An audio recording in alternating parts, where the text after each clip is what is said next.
એટલે જ્યાં સુધી મમત્વ ના જાય ત્યાં સુધી આસક્તિ જવાની નથી, આસક્તિ ના જાય ત્યાં સુધી ચિંતા જવાની નથી. હવે શું કરશો?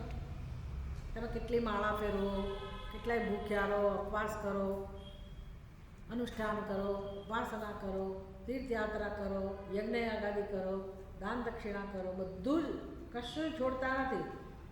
છેવટે પેલા ભૂવા તો તૈયાર જ હોય.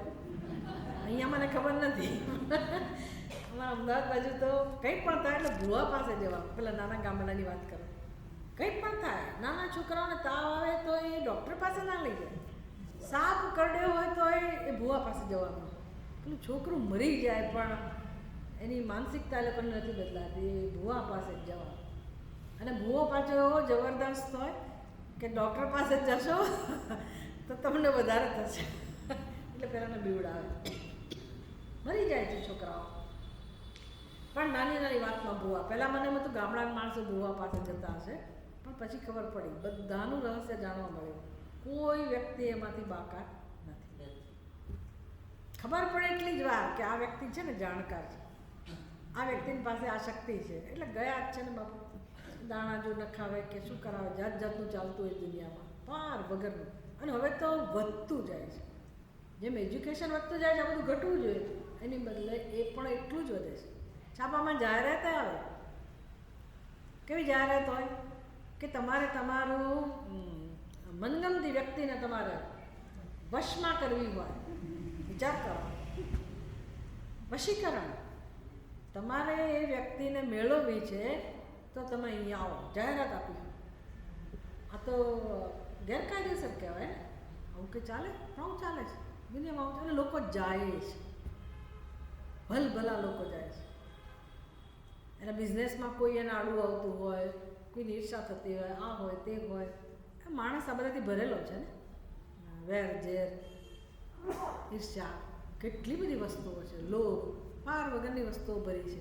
તો હવે એને જે મેળવવું હોય એના માટે એની પાસે કોઈ સામર્થ્ય નથી, એટલે આવા બધાનો આશ્રય લે. દુનિયામાં આવું છે. સારું, આમાં તો કંઈ આપણે પરિવર્તન લાવી શકીએ એમ નથી, એટલે દુનિયાની વાત જવા દો. આપણી સ્થિતિ શું છે? આપણા મનમાં જો ચિંતા હોય અને ચિંતા આપણને સાલતી હોય, ભાઈ એટલે ખૂંચતી હોય કે મારે ચિંતામાંથી મુક્ત થવું છે, ચિંતા દૂર કરવી છે, તો પછી આ બધું શીખવું પડશે કે ભાઈ ચિંતાનું કારણ કયું છે. તો મારે મારા મનને પૂછવું પડે કે મને કોની ચિંતા થાય છે, કયા વિષયમાં ચિંતા થાય છે. એટલે શાસ્ત્ર કહે છે કે ભાઈ આટલું જ્યાં હશે હું અને મારું, ત્યાં ચિંતા થવાની છે. તમે એમ કહો કે ના ના, મને તો કોઈ વ્યક્તિમાં રસ નથી, મને મારી જ ચિંતા થાય છે, મારી પોતાની, એટલે બીજું મારું કોઈ છે નહીં, મારી જ ચિંતા થાય છે કે ભવિષ્યમાં મારું શું હશે. તો એમાંથી કેમ મુક્ત થવું? મારામાં આસક્તિ છે, બીજામાં આસક્તિ હોય, મારામાં આસક્તિ છે એવું કઈ રીતે સમજી શકાય? તો ત્યાં મારું તો છે જ, પણ હું પણ છે, હું અને મારું બંને છે. કોની વાત છે? ચિંતા થાય એટલે કોની ચિંતા થાય? શરીરની, કે માંદા તો નહીં પડીએ ને, એક્સિડન્ટ તો નહીં થાય ને, ફલાણું તો નહીં થાય ને. વૃદ્ધ થાવ ને એટલે આ બધું વિચારો આવે. હા, માણસ જેમ વૃદ્ધ થતો જાય ને, એકલો પડતો જાય ને, એટલે આ બધા વિચારો આવે. ત્યાં સુધી કંઈ ના આવે, ત્યાં સુધી બહાદુરની જેમ જીવતા હોય. પણ માણસ જેમ જેમ વૃદ્ધ થતો જાય એમ ધીરે ધીરે આ બધું આવતું જાય કે કંઈ થશે તો, ભૂકંપ આવશે તો, પાછા આજકાલ સમાચાર બધા વાંચતા હોય, વિડીયો જોતા હોય, એટલે બધું જાત જાતનું આવું થશે તો થશે તો થશે તો એ ચિંતા કોની થઈ? પોતાની જ થઈ ને. તો પોતાની એ ચિંતા થાય, પણ પોતાની ચિંતા એટલે કોની ચિંતા? જે શરીરને હું કહું છું એની ચિંતા. શરીરની ચિંતા, અને એ શરીર મારું છે એટલે. તો કોને પોતાનું શરીર વાલું ના આવે? આપણે એમ કેમ બધાને પોતાનો જીવ વાલો છે, તો બધાને જીવ વાલો છે એટલે પોતાનું વ્યક્તિત્વ, તો એની ચિંતા તો થવાની. હવે એમાંથી મુક્ત કઈ રીતે થવાય? એમાં જે આસક્તિ છે એમાંથી મુક્ત કઈ રીતે થવાય? થઈ જ ના શકાય એવું લાગે આપણને. એમાંથી કઈ રીતે મુક્ત થવાય? જો એમાંથી મુક્ત ના થઈ શકાતું હોત તો પણ આ સત્સંગની જરૂર ના રહે. સત્સંગ હોય જ નહીં, શાસ્ત્ર હોય જ નહીં. એટલે બધાનો જવાબ છે. કે અહીંયા જે મમત્વ બુદ્ધિ છે શરીરમાં, એનું કારણ કયું છે? તો કે અહંભાવ, હું અને મારું.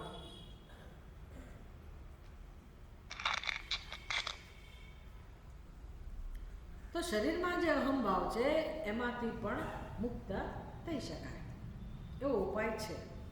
પણ એ તો આત્મજ્ઞાનથી તો બરાબર થઈશું, પણ ત્યાં સુધી શું કરવું? એના માટે પણ ભગવાનની કૃપા, કે કેવી રીતે વૈરાગ્ય. એટલે વૈરાગ્ય કેળવવા માટે જ ખરેખર તો બધા ગ્રંથો છે. ભલે ને આપણે એમ માનતા હોય કે આ પુસ્તક એવું છે, વૈરાગ્ય શતક વૈરાગ્યની વાત કરે છે, પણ વિવેક ચૂડામણી તમે જુઓ કે બીજા કોઈ પ્રકરણ ગ્રંથો જુઓ તો એમાં કેવું વિવેક કરાવે છે આત્મા અનાત્માનો. તો એ શું થયું? વૈરાગ્ય થયો ને. એ કેવી રીતે ઉત્પન્ન થાય વૈરાગ્ય? તો કે હું અનાત્માને સમજું. અનાત્મા કોને કહેવાય? હવે શરીરમાં આપણને ઘણી બધી પ્રીતિ છે, શરીરમાં માટે કેટલું બધું મહત્વ છે. તો શંકરાચાર્યજી સમજાવે કે ભાઈ તમે કલ્પના કરો કે શરીરની અંદર બીજી વાસ્તવિકતા પણ છે. ભાઈ શરીરની સુંદરતા એક વસ્તુ છે, ભગવાને અંદર જે કંઈ ગુણો મૂક્યા છે, જે કંઈ વ્યવસ્થા ભગવાનની છે, શરીરની અંદર શક્તિઓ મૂકેલી છે, સામર્થ્ય મૂકેલું છે, એ પણ એક વસ્તુ છે. બીજી વાસ્તવિકતા કઈ છે? તો કે શરીરને તમે ખોલો, કલ્પના કરવાની, ખરેખર નથી ખોલવાનું, પણ શીખવાનું છે. કે જોઈએ છીએ આપણે કે ઓપરેશન કર્યું હોય કે પછી એક્સિડન્ટ થયો હોય તો આ શરીરની શું સ્થિતિ થાય છે? તો કે ચામડી જ્યારે કપાઈ જાય છે તો શું બહાર આવે છે? શું બધું બહાર આવે? તો અંદર જે છે બહાર આવે. તો તમે માનસિક રીતે ચિંતન કરો કે ભાઈ આ શરીરની અંદર જેટલી જેટલી વસ્તુઓ છે ને એને જુદા જુદા પાત્રમાં ભરતા જાઓ. કે ભાઈ આ ચામડી છે, ચલો શરીરમાંથી ચામડી કાઢીને એક પાત્રમાં ભરી. પછી બ્લડ છે, લોહી, તો એને એક પાત્રમાં ભર્યું. પછી સ્નાયુઓ છે, હાડકાં છે, એને એક પાત્રમાં ભર્યું. પછી બધી ધાતુઓ છે એને એક પાત્રમાં ભરી. પછી મળમૂત્ર છે એને એક પાત્રમાં ભર્યા. આ બધું છે કે નથી? છે કે નથી? વાસ્તવિકતા તો છે જ ને. પહેલી એ વાસ્તવિકતા છે, હું આઈ એમ સમથિંગ, એ પણ એક વાસ્તવિકતા છે. હું સુંદર છું, હું આ છું, તે છું, એ પણ છે, ના નથી. પણ આ પણ વાસ્તવિકતા છે કે નહીં? તો એમાંની કઈ વસ્તુને તમે હું એવું કહો? કઈ વસ્તુ તમને ગમે? હું કહેવાનું તો જવા દો, સામું જોવી ગમે? નખ કાપી નાખ્યા, આપણે વધી ગયા તો કાપી નાખ્યા. હવે એક કાપેલો નખ ભૂલથી પણ ખિસ્સામાં રાખીએ? જ્યાં સુધી અહીંયા છે ત્યાં સુધી એને પેઇન્ટ પણ કરીએ, ખરો ને? તો આપણે હાથ ફેરવ્યા કરે કે હા સુંદર સુંદર. પણ એ જ નખ, આપણો જ નખ આપણે જ કાપી નાખ્યો, પછી એ નખ પ્રત્યે કેવી દ્રષ્ટિ હોય છે? એમાં હું અહંભાવ હોય છે. તો ત્યાં જ્યારે નખ છે તો અહંભાવ નથી, તો અહીંયા છે તો અહંભાવ કેવી રીતે થઈ ગયો? નખ તો નખ જ છે ને. એવી જ રીતે માથાનો વાળ, વાળ જમવામાં આવે, માણસો ઊભા થઈ જાય, પણ ન ગમે આપણને, વાળ ના ગમે. આપણી આજુબાજુ કૂચડું ફરતું હોય તો એ ના ગમે, થાળીમાં તો જવા જ દો. આપણે ઘરમાં એકલા જ છીએ, આપણા જ માથાનો વાળ આવ્યો હોય, સમજી શકીએ, તો એ ગમે છે? નથી ગમતો. આપણે જ કાપેલા વાળ હોય તો એ વાળ પ્રત્યે આપણી દ્રષ્ટિ કેવી હોય છે? કોઈ રીતે તમને એમાં પ્રેમ જન્મે છે? એમાં અહંભાવ જન્મે? અહંભાવ તો બહુ દૂરની વાત છે, પણ એમાં સહેજે પ્રિયત્વ પણ ના જન્મે. તો એ જ વાળ માથા ઉપર હોય ત્યારે કેટલા પૈસા ખર્ચીને આપણે સેટ કરાવવા જતા હોઈએ, અથવા એના આધારે આપણું બધું ચાલતું હોય, આમ પટિયા પાડ્યા, તેમ પટિયા પાડ્યા, કેટલી.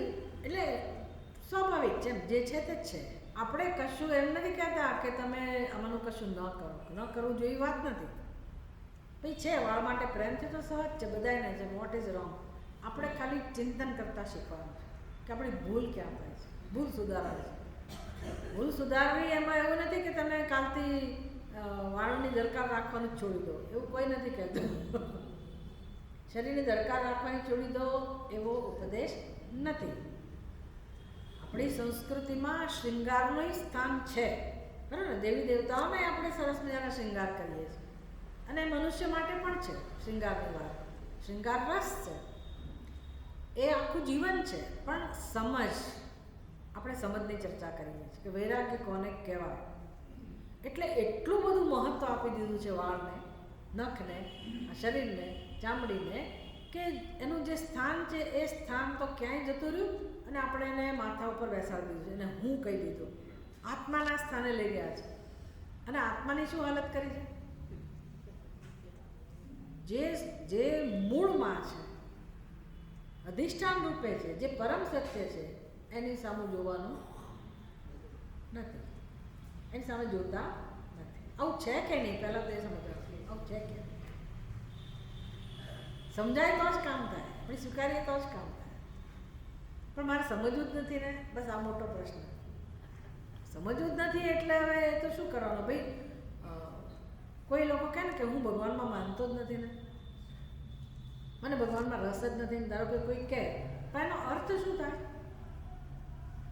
વેદાંતનું અધ્યયન કરનારને ખબર હોય, જ્યારે કોઈ વ્યક્તિ કહે કે મને ભગવાનમાં રસ નથી, તો ખરેખર શું કહી રહ્યો છે? મને મારામાં રસ નથી. કારણ કે સત્સંગ કરીશું તો સમજાશે કે મારાથી જુદો ભગવાન શક્ય જ નથી. ભગવાનમાં રસ નથી એટલે ભગવાન પોતે જ કહી રહ્યો છે, એને ખબર નથી. ભગવાન પોતે જ કહી રહ્યો છે મને મારામાં રસ નથી, તો હવે એને કોણ બચાવે? કોઈ રસ્તો નથી એના માટે. હવે શું કરો? પણ આવું છે. આ બધું કોણ કરાવે છે? આત્માનો તિરસ્કાર જેણે કરેલો છે, જેને કારણે થયો છે આત્માનો તિરસ્કાર, અને અનાત્માને માથે ચડાવેલો છે જેણે, એ અજ્ઞાનને કારણે આ બધું થાય છે. સર્વત્ર એક જ વસ્તુ કામ કરી રહી છે. બધાની બુદ્ધિમાં આ જ અજ્ઞાન છે, પણ મનુષ્ય આ બધું સમજી શકે એમ છે. જેટલું વહેલું જીવનમાં સમજીએ એટલી વહેલી આપણા જીવનમાં શાંતિની અનુભૂતિ થાય, શાંતિની, સુખની અનુભૂતિ થાય, આપણે સફળતા પ્રાપ્ત કરીએ જીવનમાં. અને આગળ હજી યાત્રા બાકી હોય તો પણ વાંધો નથી, આનંદની યાત્રા હોય.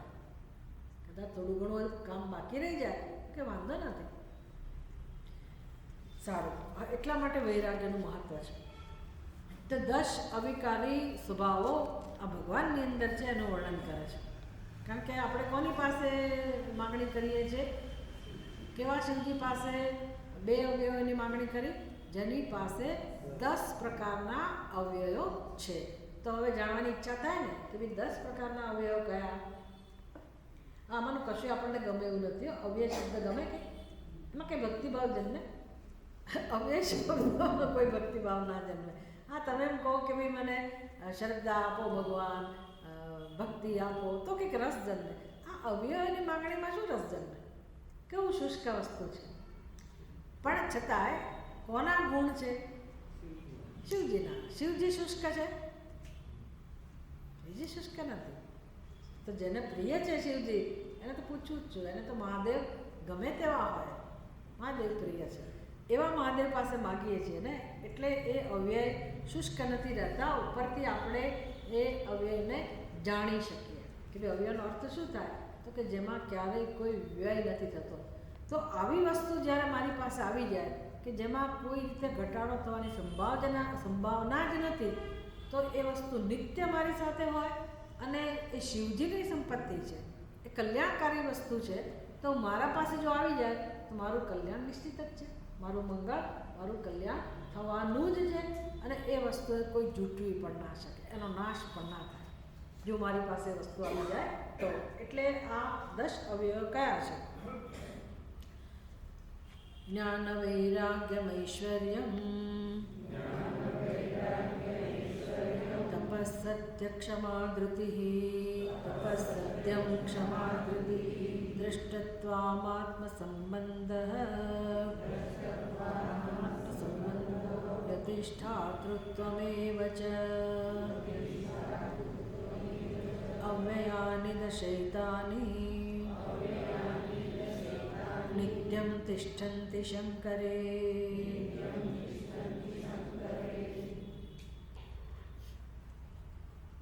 કોટ કર્યો હશે આ શ્લોક સમજાવવા માટે કે ભગવાન શિવજી પાસે એ 10 અવિકારી સ્વભાવો કયા છે, જે હંમેશા એમની સાથે છે, એવા 10 અવિકારી સ્વભાવો. એટલે અવ્યયનો અર્થ અહીંયા શું કર્યો? સ્વભાવ. પણ કેવો સ્વભાવ? જેમાં ક્યારેય પરિવર્તન આવવાની સંભાવના નથી, એવો અવિકારી સ્વભાવ. તો ભગવાનના સ્વભાવની માગણી કરી આપણે કે ભગવાન શિવજીનો જે સ્વભાવ છે એ સ્વભાવ મારો પણ બને. અને હિંમત કરે કોઈ માગવાની? વસ્તુ માગીએ આપણે તો આપણે ભગવાનને કહીએ કે તમારો સ્વભાવ મને આપી દો. અહીંયા જ બુદ્ધિમત્તા છે કે માગવું તો શું માગવું? ભગવાન જેવા કેમ ના બનીએ ભાઈ? બનાતી બની શકાતું હશે ભગવાન જેવા? અમે ક્યાં ને ભગવાન ક્યાં? આપણી આ મુશ્કેલી છે. અમે ક્યાં અને ભગવાન ક્યાં? ભગવાન જેવા થોડા બની શકાય. હા, ભગવાન જેવા તમે સર્વજ્ઞ સર્વશક્તિમાન ના બની શકો, સર્વવ્યાપક એવા ના બની શકો. સર્વજ્ઞ સર્વશક્તિમાન એ જે ભગવાનનું સ્વરૂપ છે એમાં આપણે ના બની શકીએ, એ સમજી શકાય. પણ ભગવાનનું જે આત્મ સ્વરૂપ છે અને ભગવાનના જે ગુણો છે એ ગુણો જરૂર આપણે વિકસાવી શકીએ. કેમ? તો કે ભગવાનનો જે આત્મા છે એ જ આત્મા આપણો આત્મા છે, અને આત્માના જે ગુણો છે જે ભગવાનની અંદર અભિવ્યક્ત થાય છે એ આપણી અંદર પણ થઈ શકે જો આપણે પસંદ કરીએ તો. છે તો ખરા જ. તો ખાલી માગવાનું કહું કે ભગવાન તમે મદદ કરો જેથી મારી અંદર ગુણો પ્રગટ થાય. ભગવાન આપે કે ધન આપે કે ભાઈ ચલો ભાઈ તને આપ્યું, સ્વભાવ કેવી રીતે આપે?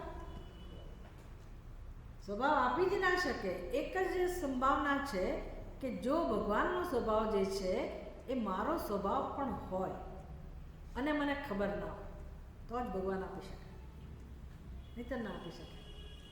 એટલે આપણી અંદર એ બધું છે તો ખરું જ, બધું ભર્યું જ છે. ભગવાનની જે સંપત્તિ છે, ભગવાનની દૈવી સંપત્તિ, ભગવાનના જે ગુણો છે આપણી અંદર પણ છે જ.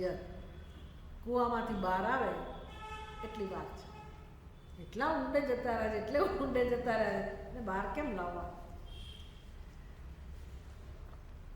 જ્ઞાનમ 10 અવયવ, 10 અવિકારી સ્વભાવ. તો ભગવાનના ગુણો કયા છે? જ્ઞાનમ, વૈરાગ્ય, ઐશ્વર્યમ, તપ, સત્ય, ક્ષમા, ધીરજ. ધૃતિ એટલે ધીરજ. દ્રષ્ટૃત્વ, દ્રષ્ટાપણું, સર્વદ્રષ્ટા, બધાના દ્રષ્ટા, અને આત્મસંબંધ. આત્મસંબંધ એટલે શું? કોઈ આત્મા સૃષ્ટિમાં એવો નથી કે જેને ભગવાન શિવજી જાણતા ના હોય. ભગવાન શિવજીને જેની સાથે સંબંધ ના હોય. જાણવાનું તો જ દૂર છે. હા, પેલી વ્યક્તિને મેં ઓળખ્યો તો એને મેં ઓળખ્યા, એને હું ઓળખું છું, પણ કે આપણા સંબંધી હોય જરૂરી નથી.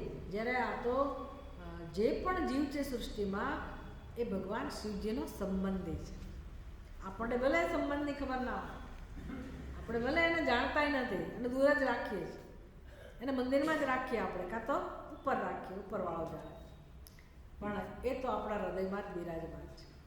આત્મ સંબંધી છે, દરેક જીવનો સંબંધી છે. એટલે કે છે કે જેને જીવાત્મા સાથેનો નિત્ય સંબંધ છે એવા ભગવાન શિવજી. અને છેલ્લું એનો ગુણ છે અધિષ્ઠાતૃત્વ. અધિષ્ઠાતા, અધિષ્ઠાતા એટલે એ તો હાજર હોય જ સર્વત્ર, બધાની સાથે એ તો હાજર હોય.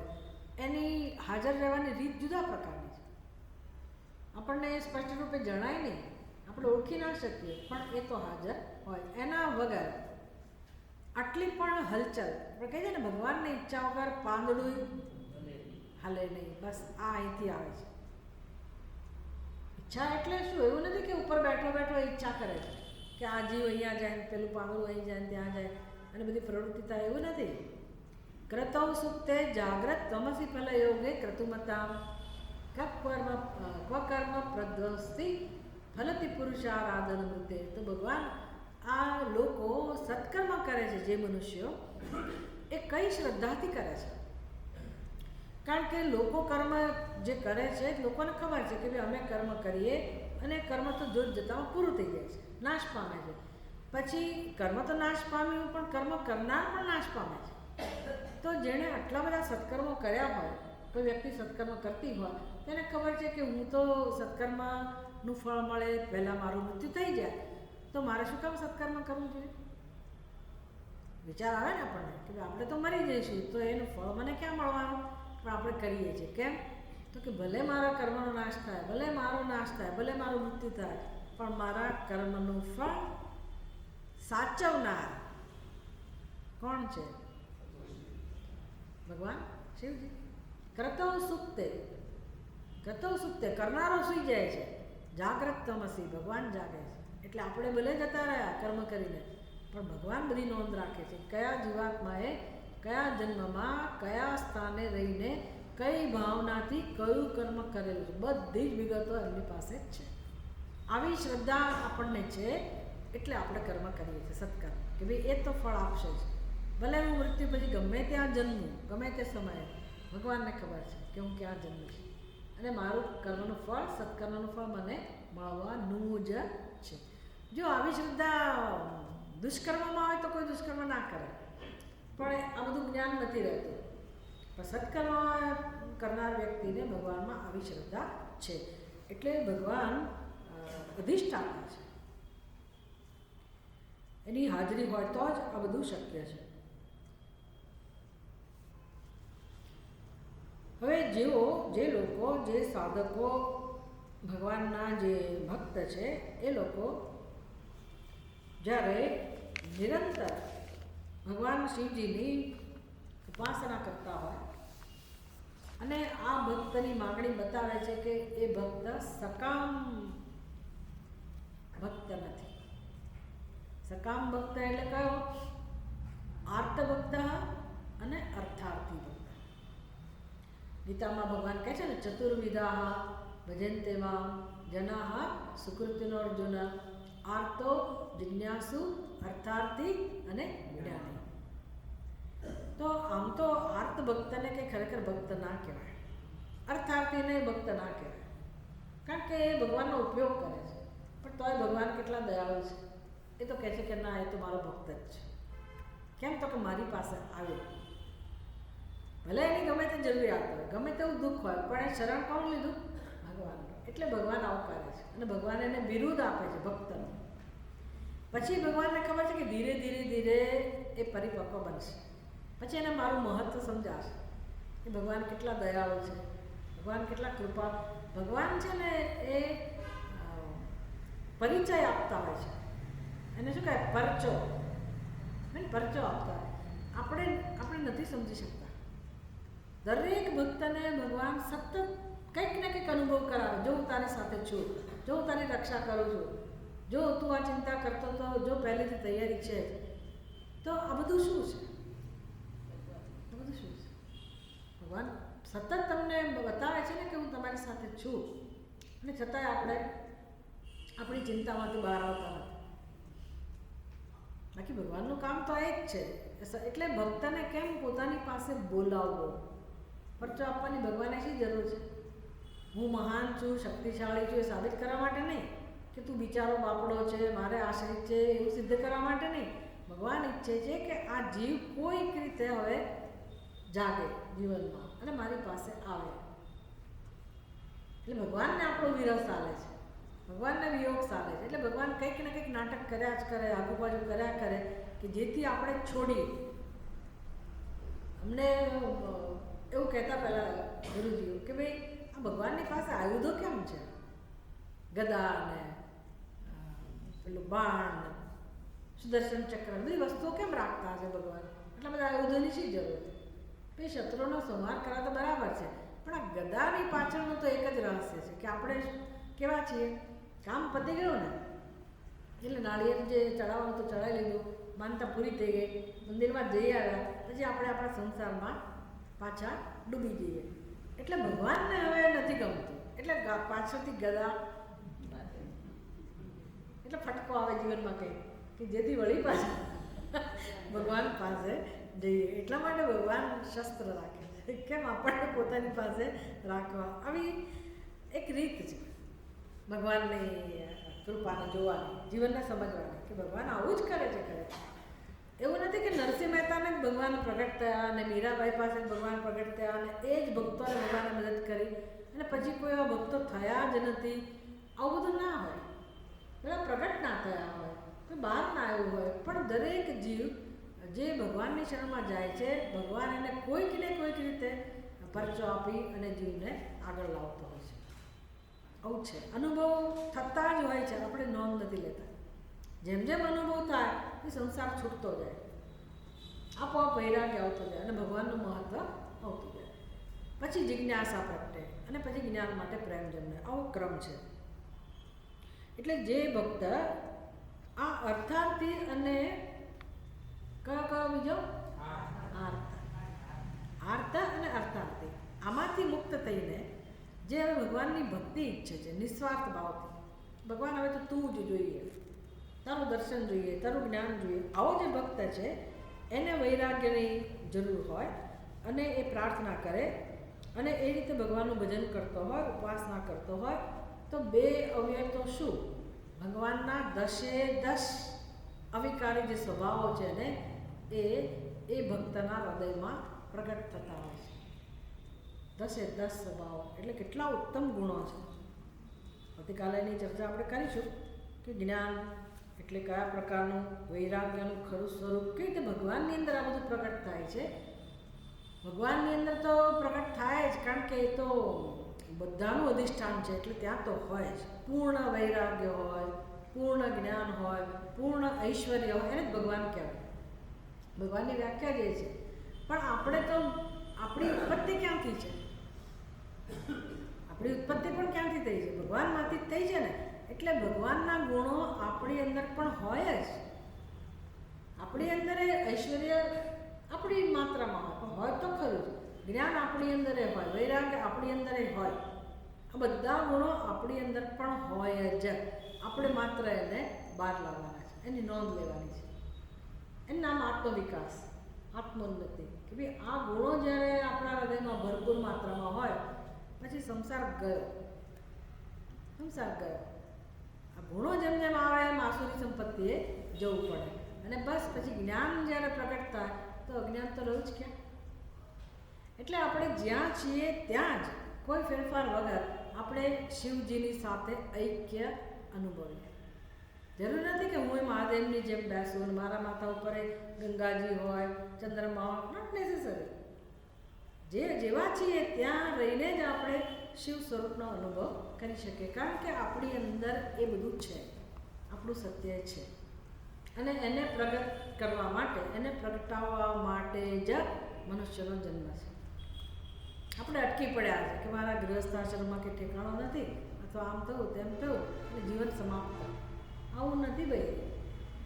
એ તો વચ્ચેનો પડાવ હતો, હવે આગળ વધવાનું છે. એ જે બન્યું હોય અને જે સ્થિતિ હોય એને સફળતા નિષ્ફળતા કહેવાની જરૂર નથી.